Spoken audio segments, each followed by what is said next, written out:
Welcome to the latest episode of Legends Behind the Craft. I am Drew Hendricks, and today we have a really special guest on the show. Kristin Harris is here. She's the founder, maker, and rule breaker behind Cote of Paint, which is an indie wine brand. It's built around community, play, and bringing wine back to its social roots. It was inspired by game nights, highbrow, lowbrow dinner tables, and indie creatives. Her mission is simple: have fun, drink great wine, and level up your wine game. Welcome to the show, Kristin. Thank you for having me.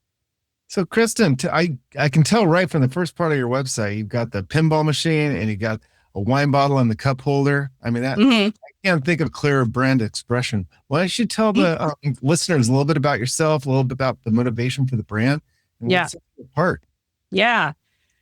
So I grew up playing video games. I was the only girl in my family for a while. And so all the boys were a little bit older. And so I was just, if I wanted to socialize, I had to kind of sometimes do what they were doing, which at the time, Sega was out, Nintendo, NES was out. All those games were a thing. And so I partook, and I always had a blast, whether or not I was just watching or playing.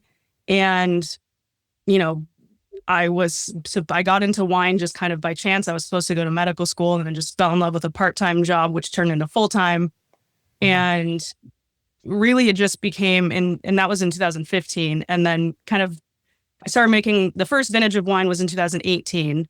And then come 2020, in Santa Barbara County, you know, being a person of color, woman, Black woman specifically, and just 2020 felt like kind of an oh shit moment.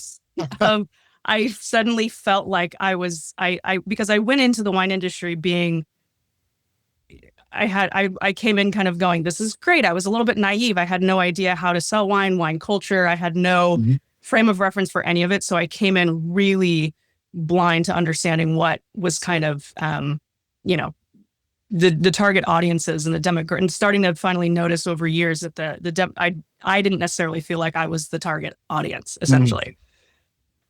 So when 2020 hit, just kind of reevaluating, okay, how do I show up with this wine that I'm making? And I felt pressured to go the more traditional route of selling it based off of terroir, AVA, all of that, which is great. And those are great talking points, but I was noticing then that culture shift with consumers,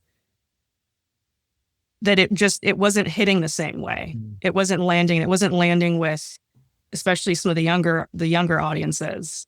They were, and so I really just kind of said, well, how do I even want to show up with my wine brand? What feels comfortable for me?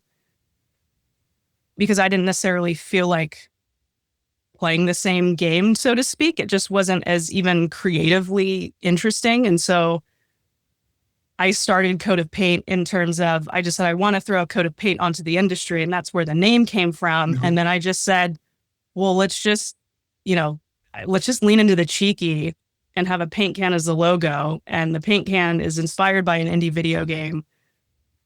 And I just, I still was a little hesitant to lean fully into it until probably about a couple of years ago. And after I had that first, that wine event at the arcade in Peasants Deli in arcade in Solvang. And I just went, this is the brand. This is it. When you first started, you said you were afraid to lean into the branding Cote of Paint. What was your initial direction? It was just the messaging specifically was trying to lean into, how the vines were farmed and the kind of waxing poetic nature of the wine industry, and it kind of that inclination to be accepted by the industry. I think to some extent there's a disconnect because we want to talk to kind of anybody and everybody, but sometimes I feel like brands are just really talking to other brands or other industry folk. And so I started off doing that with that kind of similar messaging, and it just wasn't inspiring it. I found I just found it a little boring. Yeah. And I already stand out, and yeah. that playbook's been played. I don't know if it's Yeah. played out, but that playbook is the tried and true playbook. And you Yeah. still keep homage to that. I mean, I love the play on words. For those people that are listening and not viewing, Hmm. Cote of Paint is spelled Cote, which is like a reference to the hillsides in Hmm. France. Right. The brand was always meant to be, even the kind of the bottle aesthetics, Mhm. which I have a bottle here, but it's, the bottle aesthetics were kind of meant to be Oh yeah. a modernized version of just kind of what was of kind of the traditional wine labels. Yeah. Maybe brighter colors, small, tiny fine print that you don't kind of know necessarily what it means. And then, but just kind of adding a little bit more vibrancy to it. Oh So sure. that was really yeah. And definitely an homage to old, but kind of bringing it into the modern world. Can definitely see it. I love it. So evolving from like the tried and true playbook and years have gone by, what does it Hmm. mean to build a wine brand in 2026 now that you've kind of learned where you were and know where you're going? I think it's really about the origin story Mhm. and the origin story and how it connects with a community. Mm, That's really what I think building a brand in 2026. It's not necessarily about appellation or land ownership, which almost feels like a slap in the face, especially if you're trying to sell to younger mhm. audiences. Land ownership is kind of not in anyone's mind, in terms of, that was kind of the boomer and older generation. That was their dream, and that we don't necessarily, the younger generations don't necessarily share that same dream. So how do you, a brand now kind of needs to speak to what is relatable for kind of the newer audience that should be ushered in to wine. Sure, sure. No, that makes a lot of sense. I mean, that selling the experience, selling the lifestyle. How are you going about positioning that, and where are you finding your sweet spot? I mean, Hmm. we know gaming, and we already described that, but Yeah. there's a way Yeah. there's the ways to do it right, and you're doing it right. Yeah, definitely.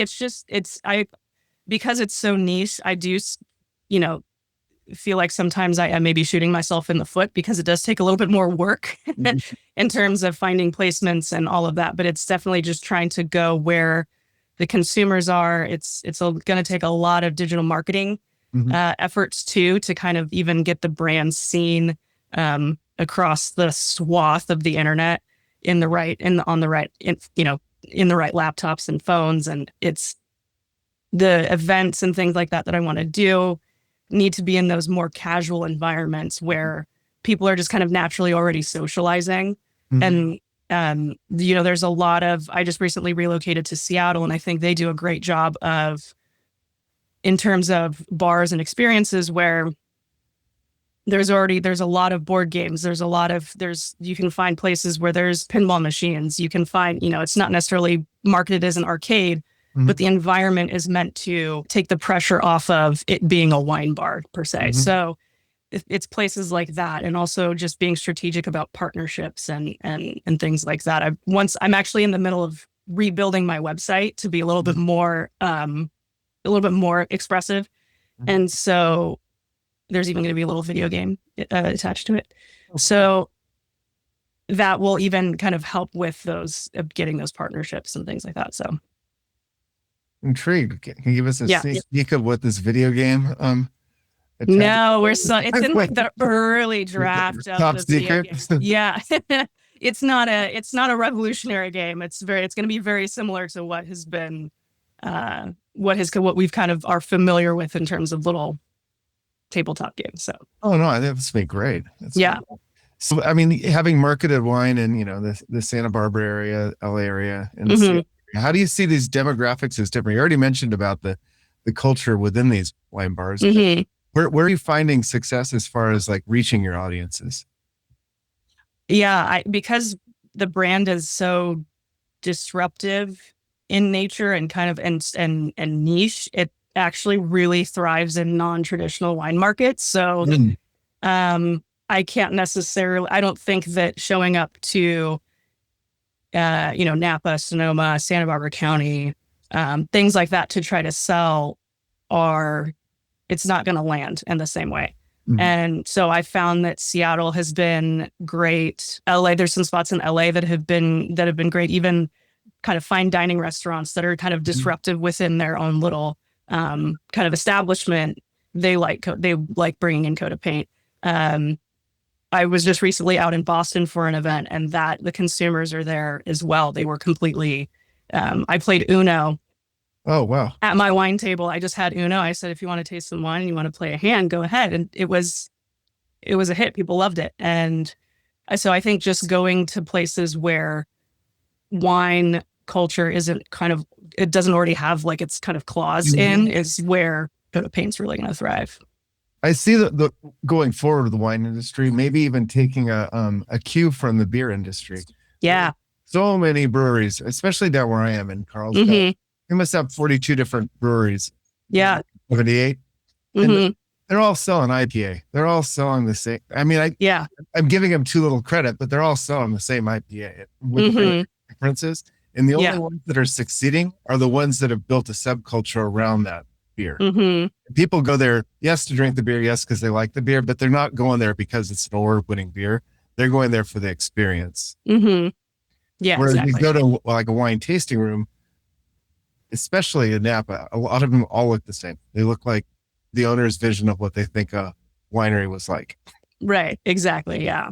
And so, yeah, I do drink beer, and that was, I do genuinely love kind of the beer experience and just the marketing and the playfulness and the puns. I mean, it's so fun to see what beer culture comes up with. It's kind of endless. And that's what I envision. That's how at least I want to do wine. It's just kind of this endless kind of opportunity to just have fun. Let's talk about we kind of mentioned it about just relying on the age-old playbook, but I mean, as far as reinventing DTC, we know that, we spent all last year talking about how people aren't drinking as much, and we were, at all the symposium and all the conferences, everybody's just kind of crying in their glass about how we're losing. Whereas this year is a little more upbeat because people are trying to find different reasons or different ways to do it. What do you think the wineries, or just in general, are still getting wrong about direct-to-consumer marketing? I think it's a fear of being creative or thinking outside the box. There's still, like I said, I kind of fell into that trap when I first launched the brand, because there's this underlying current of, well, it's not the industry standard. It's not what's been done. It's not what's being currently done. It's not how it's been done. And so I think that there's just a fear of doing something different and not having the industry, the support of the industry. And I think the mindset for me, what shifted was kind of going, okay, I have to really just focus on getting the consumer support, not the industries, because that's who's, really buying the wine. It's not that of course it would be great to be loved and adored by your peers, but I know that what the brand is speaking to a very different audience. And so I think it's just really, I think brands are just still a little too afraid to kind of still play within the same, they're trying to be creative within the confines of this, of existing culture. And I think you have to go outside of it. I completely agree. If you try to do something halfway, you might as well just not do it. Right. It will just stay in that pure play lane. And those that try to do the experiences, people will see right through a half thought out experience. They'll just see it's just, you're trying too hard. Yeah. So talking about experiences, I know, you're growing your brand, and this is a conversation I have a lot about what I think wineries are doing wrong, in that they're not catering to and these are for wineries that have tasting rooms, and they're trying to really promote their wine clubs and their tastings and direct to consumer sales. And this is something that I think a lot of the breweries are getting right, because people only have a limited amount of free time.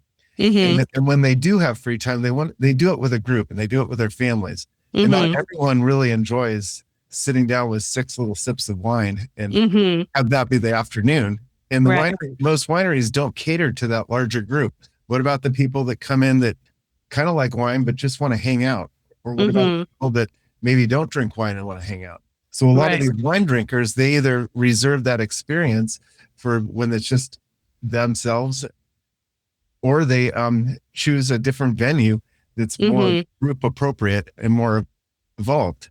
Mm-hmm. I mean, there's times where I in my head, I want to go wine tasting, but at the same time, I don't want to feel the rigidity of kind of getting the tiny pours or having to sit and listen to, I want to hear about the wine and how it was made. And, but it also doesn't need to be, I don't want to be inundated with the monologue.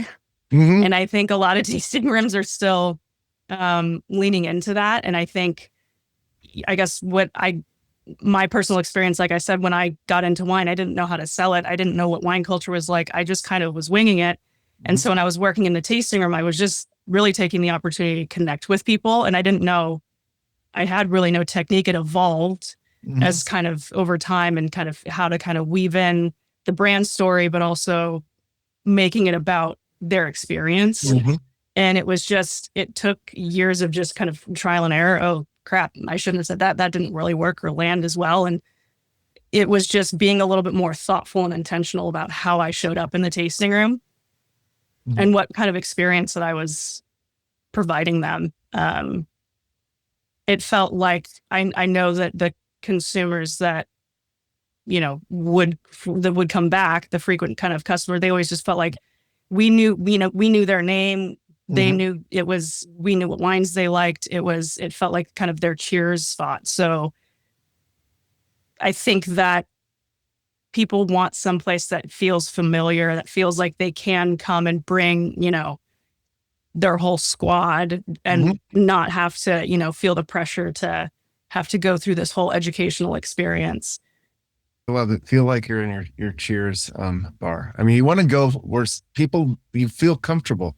You feel like, and I guess there's different versions. That's one of the reasons why I have such a hard time going to Napa.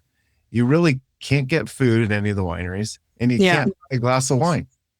That kind of makes it a very rigid way. You could plan a really nice lunch, but if you're not in that core like education, you're not really trying to, like, sometimes you just want to go wine tasting and not evaluate everything to the very smallest detail. You just want to drink it. Yeah. And so that's why we tend to gravitate more towards Santa Barbara or Paso when we're going out with our friends in our groups, and we have like a weekend getaway. Yeah. I think Tank Garage is doing a great job. I think they're in Calistoga. Yeah. Yeah. They do a great job with their marketing.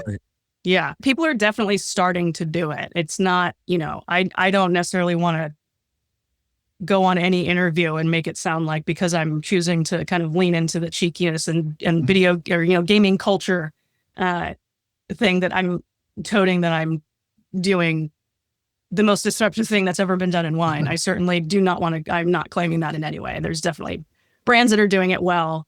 And yeah, like to your point too, that Santa Barbara County and certain regions they feel a little bit more welcoming to those more casual environments.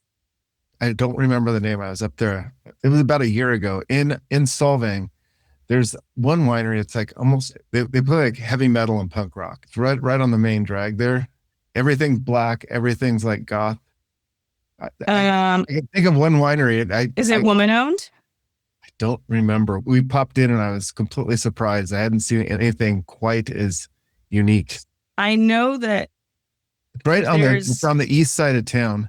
There's Final Girl Wine. I think she's in Final Girl Wine. She's in Solvang, and she's got a little. I don't know if it's metal and punk, but she's kind of inspired by the horror, and so it's a little bit darker and it's gloomier. Yeah, it's Final Girl Wines. Yeah. Well, we were in there. It was like all death metal. Yeah, love it. I mean, this is fantastic. That's a good example of like pushing the edge. So now, if you could like close your eyes blank, and you disrupted the wine industry, what would we be seeing? You changed the entire wine industry. It's now following this vision. I think that's so hard to tell. I threw you a loop though. Huh? I threw you a loop on that one. I never.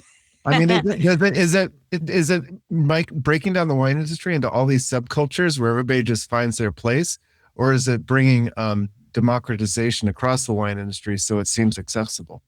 or a hybrid of both? I think probably a little bit of both, but I think what would be nice to see is, I don't think we need to throw the baby out with the bathwater kind of a thing. I don't think we need to nuke every single, tasting room or a, winery that likes to lean into their appellation and terroir and things like that. I think there should just be a little bit more brand diversity within the industry's ecosystem. So you can, there are a set of brands that are a little bit lighter in tone and messaging that can kind of help bring in consumers. And then there's almost kind of like steps, and you kind of can usher people into, the geekier stuff and the stuff that might cost a little bit more once they, we don't ever want to alienate somebody just off of price alone. So, how do you kind of like from an industry within the industry create kind of a consumer journey within the industry? I think that's really where it needs to go. I like that idea. Like, don't just take someone straight to the most intellectual, esoteric part of the wine industry. You got to kind of grow into that. Mm-hmm. Gonna feed its own type, just like a bookstore. You got to work your way back to the philosophy section. You're not gonna, right. If that's not your bag, you're not gonna go straight back there. Right. Shifting for a second, what are you doing to either address or ignore the kind of trend towards sober curious, low alcohol, no alcohol, and the fact that a lot of Gen Zs are not really drinking as much? I like that option is there for sure. I lean into it myself. I just went out to go play bingo and had an NA beer. So I definitely don't really have a strong opinion in that. I love the fact that the options are there. And I genuinely don't think that that's necessarily what's ruining the industry, the wine industry specifically.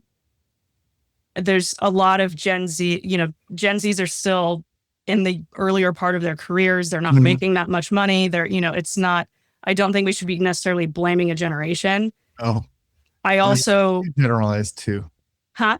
It's really the psychographic profile of the generation, which is not so age driven, but yeah, that new psychographic profile away from drinking, more towards, cannabis and alternative methods of getting where you need to be. Right. And I think that there's too a little bit of I think we always tend to, when there's a problem, I think as humans, just in general, we tend to blame something external. And I think with the wine industry, if there's culture shifting happening externally, that means that we kind of need to reflect inward and figure out how can we shift to adapt to that culture that's changing on the outside of us. So to blame external factors instead of kind of figuring out how can we adapt and how can we reflect our own,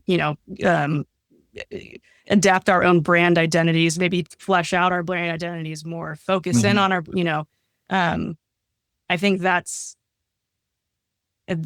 necessarily a good thing. Yeah. As terms of evolution for where we're going.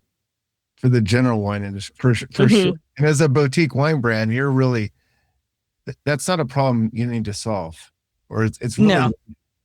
It's where I'm concerned is some of these larger, huge wine brands suddenly are following this Me Too. And they have to compete with seltzer. They have to compete with alcohol. They have to compete with that. And they're entering a completely different space to try to market share. Right. Is it important for them to do that, or should they just stay in their lane? We're a wine producer. We're not, or we're a beverage producer, and now we create a non-alcohol or low alcohol wine. Yeah. I mean, there is some good business to it, right? But at the same time, it's also, that's going to become saturated, right? Just like wine is very saturated. So it's really just trying to, in business, there's always that, well, what's the market need and what product can we produce that fulfills the market? But I feel like wine is so different, and beverage is so kind of, things like that are also subjective. And so I just think, there is to some extent some truth in, if you're going to be a winery, try to keep that ecosystem going and shift to adapt to, like I was saying, the new consumer. I'm not going to plant my flag in that statement necessarily, but that's just, I think it's just maybe a slightly easier way to adapt to the external culture is to just kind of create the new product. No, I'd agree. We're having some challenges right now, just trying to help some wineries market low alcohol wines. Mm-hmm. There's a no alcohol wine, you know what the angle is on that, and then there's wine, but then down the road it's like semi-healthy or for the semi-active person. Right. Yeah. Exactly. Yeah. You're not going to run a marathon, but you may want to like hike 2-3 miles and have a nice low alcohol wine. Yeah. So there are some challenges, but I'm getting down in the weeds on that. Let's, I really want to get back to subcultures, and like you've got the gaming, you've got the fun. How are you targeting the subcultures and bringing into the wine, or are you targeting wine drinkers that are in that subculture? A little bit of both. There's a festival that's been happening out in Walla Walla called Blood of Gods, and it's a very cool wine festival, but it's really bringing in kind of metal culture and then kind of saying it's also a wine festival. So you have kind of these artisans and artists, and you have people who are super into metal music and all of this. And then you say, okay, wine brands, show up here. Oh, awesome. And that, I know nothing about metal music, but I was pouring, helping some friends pour for Foxen Winery and last year. And it was just incredible to see that true meeting of in the middle. It's saying you're invited. We showed up and here we are. And it was, I think to most people, you would look at somebody who's deep into metal culture as somebody who's not knowledgeable in wine. And I guarantee you, I talked to several people who knew their shit about wine. Oh, and there was also people who felt more comfortable to engage and ask questions about wine. So it was a little bit of both happening in the same room. And it was just so cool. So I think that for Cote of Paint, there's that opportunity to go into those kind of directly into those spaces where there's board and video game culture happening, and then also kind of inviting them over specifically to kind of where I'm at. Oh, that's so fantastic. And how did you find that? How did you find that event? Or not how did you find the event? Yeah. What was your experience of the event? What was my experience? I thought it was fantastic. I mean, it was just so, that was kind of for me, the thing that kind of lit the light bulb up for me. And I went, oh, okay, it can actually be done. And I can lean a little bit heavier into the logo, into that identity, into that kind of gaming identity. So yeah, it was incredibly fun to be a part of it. And I'm actually going to be pouring at it this year. I think it's July 18th.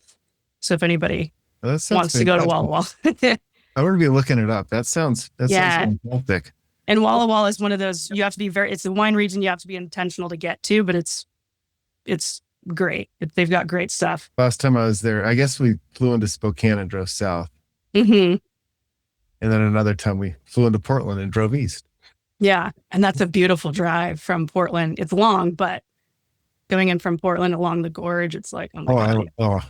I love that. I was thinking of subcultures and kind of not metal so much, but Maynard from Tool and his winery Caduceus. And then he's got a second label, Merkin Cellars. There's a very heavy music influence in Jerome, Arizona. And that draws wine drinkers and Tool fans alike into this like area that's really just fun. And really, you can tell the authenticity. I mean, Merkin's got its cheekiness with its name. And it's great. And I mean, he really uses that as the same expression as his music. Right.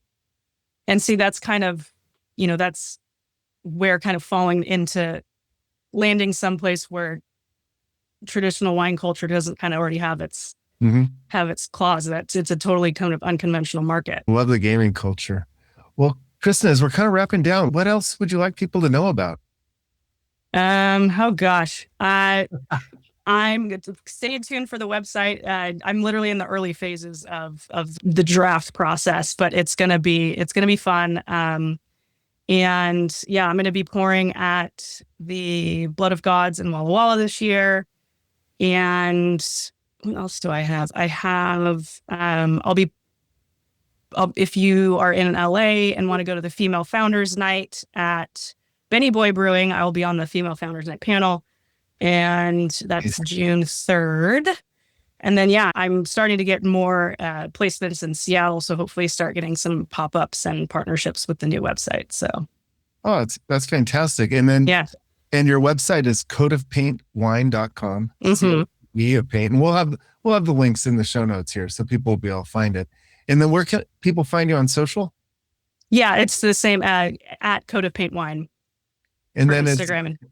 And they can buy the wine online. And yeah, I can pretty much ship to all states minus the handful that are hardcore sticklers. But yeah, I can direct to consumer, ship to pretty much anywhere. And yeah, it's been great. Fantastic. Kristin, this has been a pleasure. Thank you so much for joining. Thank you so much, Drew. Bye-bye. Bye. Thanks for listening to the Legends Behind the Craft podcast. We'll see you again next time, and be sure to click subscribe to get future episodes.